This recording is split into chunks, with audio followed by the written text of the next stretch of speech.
আসসালামু আলাইকুম বন্ধুরা, কে কেমন আছো? আশা অবশ্যই সবাই ভালো আছে। আমি একটা বিষয় তোমাদের সাথে শেয়ার করব, সেটা হচ্ছে আমি অনেক ভেবে চিন্তে দেখলাম যে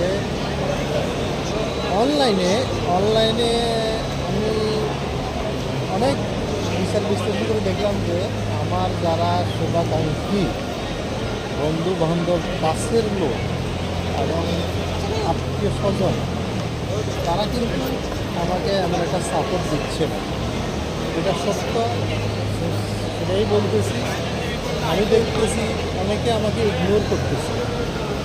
তো অসুবিধা নাই, আমিও দেখে দেখে সবাইকে আনফ্রেন্ড করে দিচ্ছি, সমস্যা নাই।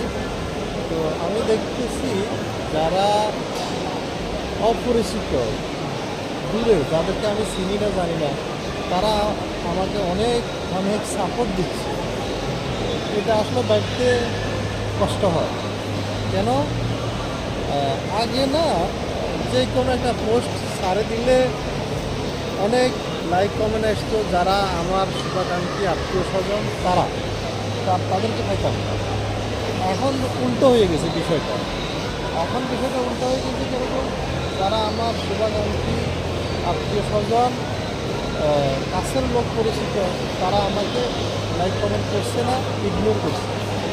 তো অসুবিধা নাই, আমিও দেখে দেখে এখন সবাইকে কী হলে আনপ্ল্যান করে দিচ্ছি। তো আর যদি আমার কথা কেউ মনে কষ্ট নিয়ে থাকলো, সমস্যা নাই, তুমি আমাকে আনপ্ল্যান করে দিও, অসুবিধা নেই। আমি স্যালুট জানাই তোমাকে যে আমাকে আনপ্ল্যান করে সরে যাইবা, মানে আমাকে ভালো না লাগতেছে আর কি। জাস্ট আমাকে যারা পছন্দ করতেছে না এখন, তাদের উদ্দেশ্য বলতেছি, তারা যদি আমার ভিডিও ভালো না লাগে, জাস্ট আমাকে আনফ্রেন্ড করে আমার গাড়ি থেকে সরে গেলে আমি খুশি হব, ঠিক আছে? আর যারা আমার প্রতি আন্তরিক বা আমাকে ভালোবাসে, আমি তাদের কাছে আশা করি যে আমাকে একটু সাপোর্ট দিবে, আমাকে একটু হেল্প করবে।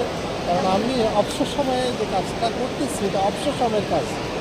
তো জাস্ট লাইক কমেন্ট এবং শেয়ারের মাঝে আমার রিচ এঙ্গেজমেন্ট বাড়াবে, হয়তো আমি কী বলে সাকসেস হব আর কি। সবার দোয়া এবং ভালোবাসা থাকতেছি, সবাই ভালো থাকবে।